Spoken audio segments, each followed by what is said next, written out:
Possible recession, inflation, foreign exchange volatility, customer fear, labor shortages, stock declines.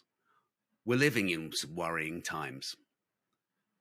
The macroeconomic environment continues to throw volatility and disruption at our supply chains. Governments are trying to help by introducing new fiscal policy. No industry nor region has been immune. The year in front of us threatens an entirely new adventure for supply chain leaders, the emergence of financial disruptions. Inflation rates have skyrocketed. Currency values are volatile, discretionary spending is slowing, and consumer and business confidence is struggling. We stand on the precipice of a potential global recession. Maybe large, maybe small.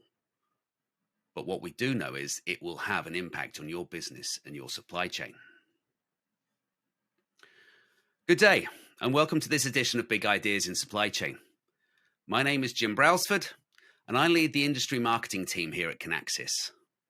My guest in our virtual studio today is our very own Chief Financial Officer, Blaine Fitzgerald. Blaine, welcome, and thank you so much for being here. Thanks for having me, Jim. It's a pleasure to have you. Now, let's go straight on in, because towards the end of last year, there was so much made of the impending global recession, how deep it was going to be and how long it was likely to last. But it feels a little bit to me like it's been neither so deep nor so long as expected. You know, we still see massive growth happening in some parts of the world, and we have slowdown in others, India and Japan being examples.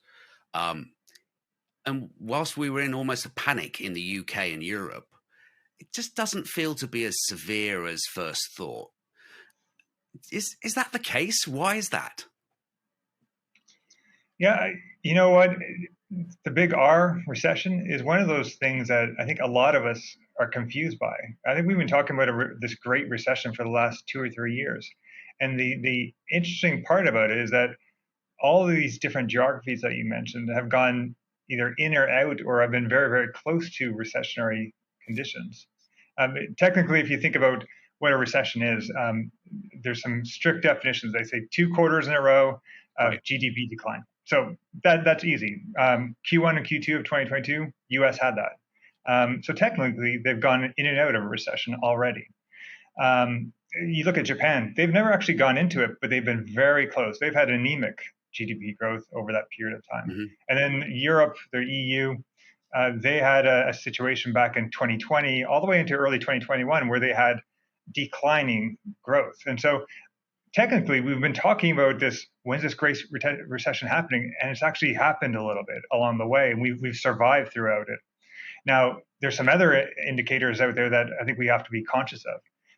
There's this thing called this inverted yield curve. And basically all that says is when you look at your US 10-year bonds, the long-term bonds, and you compare that against like say 2-year bonds, if the interest rates on 2-year bonds are greater than 10-year bonds, there's a problem. What it really means is that there's a lot more investment in long-term because they're a little bit scared or hesitant about the short-term. Mm-hmm. So there is a situation that we're in right now where there is a lot of indicators that all these recession periods that have gone through, it's not done. There could be some more coming, and we're at the biggest difference between 10-year and 2-year bond interest rates and negative interest rates or spread that we have on those two amounts. The biggest it's been since 1981, and if everyone looks back to 1981, it wasn't a fun time during that time. It was a time where there was about 2 or 3 years where we struggled. Now, I think there's also some very positive things. Unemployment rates are actually fairly low. A lot of people are out there working, making some money, which will help us with our GDP growth over time. Right. But it's an area that we have to be conscious of. I think there's a great philosopher I like to quote, Mike Tyson. And Mike Tyson said, "Everyone has a plan until you get punched in the mouth." That's kind of what we're going through right now. The recession is that punch in the mouth, and we need to make sure that we're planning throughout it. I love that one, and permission to use that at some point in the future, please. Definitely. I mean, is that the sort of thing you pick up, within your peers and around the C-suite and financial circles? These sorts of things are going on, and you know, what are people talking about in terms of actions, attempts to minimize risk or negate, minimize the impact to business through recession and inflationary pressures that are going on at the moment. What's your take on what's happening there? I think there are a lot of people, really trying to figure out, well, how am I going to get through the short term? And that short termism is scary. It is a scary place because you can harm your company for the long term. And that's where I think the smart companies have done really well historically. They've identified that there might be a little bit of volatility that they're going through, but already looking forward to what's going to happen after we get through this, because we will have some growth at some point in the future. How do you be ready to be, executing at the top of your game when that is kind of present in front of you? And so I think there's a lot of my peer CFOs that are looking at this and saying, okay, what do we have to do in the short term to make sure that we'll be a stronger company in the future? One thing is diversifying costs that you might have throughout the organization. And we have a global environment that there's a lot of onshoring that we're hearing about right now. That onshoring that takes place, you have to really question whether or not that's the best thing for where we're going to be as an economy, a macroeconomic environment later on. Diversification, I think there's a lot of geographies that if you do it right, you can actually propel yourself or accelerate yourself in the future based on growth opportunities out there. Yeah, it's an interesting point around diversification. We're reading a lot of it right now. What's the right thing to do? Is it readiness? The near shoring, onshoring. I mean, you're hearing a lot of that at the moment. Getting out of China. But I guess how does that affect sort of a company's supply chain relationship? People talk about whether a supply chain is a cost or a strategy center, and that's one that I really go, well, I don't know the answer to that, to be fair. Maybe you could share a bit of light on that. Yeah, I think it really goes back to that short-term versus long-term thinking. There's a lot of costs you need to put in place or investments, I would say, to be ready to accelerate out of a slow period. And that's when you have that transition from thinking cost center first to strategy center first. In supply chain right now, the most effective companies are already thinking about the next 3 to 4 to 5 years and are learning very quickly from the volatility that they're going through right now.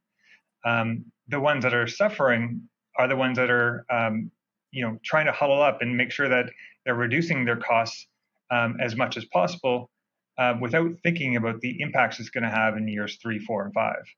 I think we've been fortunate to have an external and independent academic that came and looked at our business, and he went and looked at approximately 700 companies.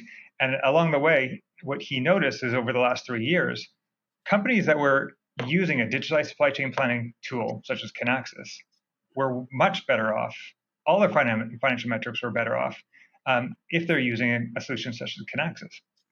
And that really needs to get into the heads of the CFOs and CEOs out there by saying, having these tools, having an ability to plan for the long term, that is not only going to be something that it's going to have a cost impact in the early days, but is going to make you into a company that is going to be very agile in the future.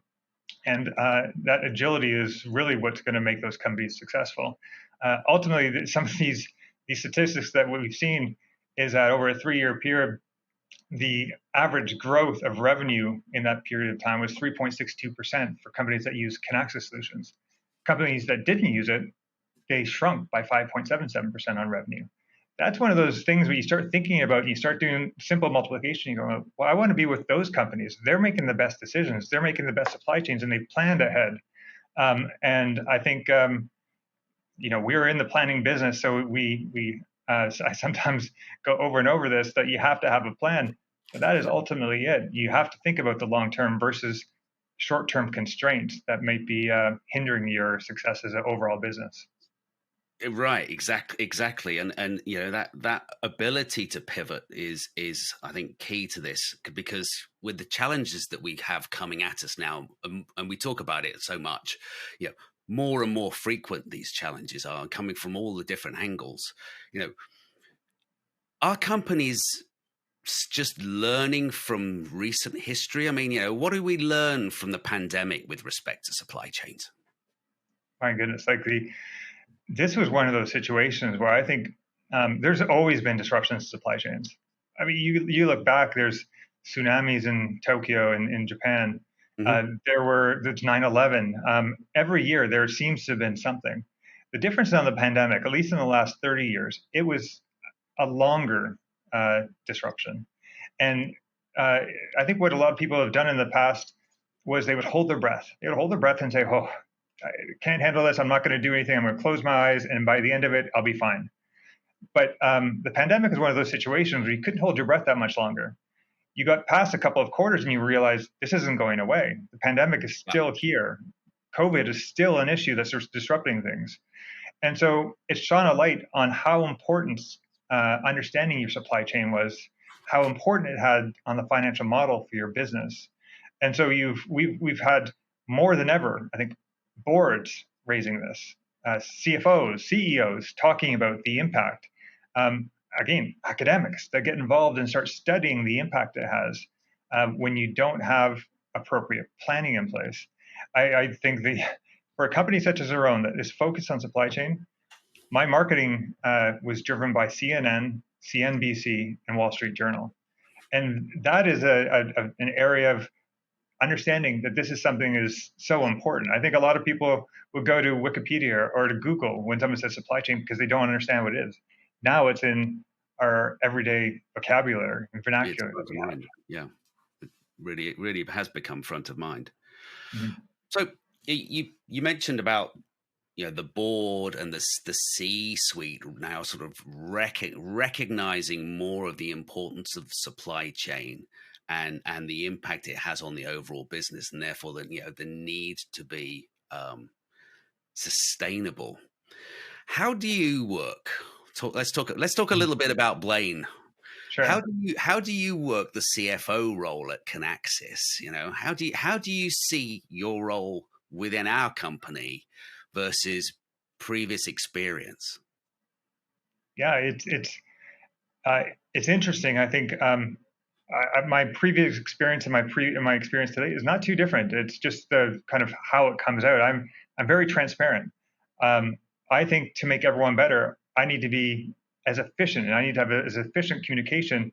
That means I need to educate people as much as possible with the direction we're going in. So I'll be as transparent as I can to allow people to understand and not have to guess as to the direction we need to go in. I have this, I guess, story I sometimes use to help people understand why finance is important, how finance should be as a role within an organization. And I think of tugboats. And when you think of a tugboat, what it really does is it helps nudge and make sure the big ship that's there is aligned, so that it doesn't go into port and rams into the port and has this big crash, or it doesn't go way out into the sea and is completely lost. We're just making sure that that ship is going in the right direction and is in the direction that it should be going in, and that there's no problems. Um, the I think we were in a situation where very few people, or not enough people, I would say, are thinking about transparency and thinking about allowing people to understand the path that you're going in. Think about the short term, think about the midterm, and think about the long term. Those are all important steps that we need to understand to be successful. And if more people understand that route that you're going in, you can be very efficient while you travel along that route. Transparency. I love the word transparency. Is it true that transparency helps bring people with you? I think so. It's like one of our currencies, and a currency that I think a lot of finance leaders need to get stronger at is trust. We as a company want to make sure that our customers trust us. We want to make sure that our partners Yes. trust us. We want to make sure our employees trust us. And ultimately, our stakeholders and investors need to trust us.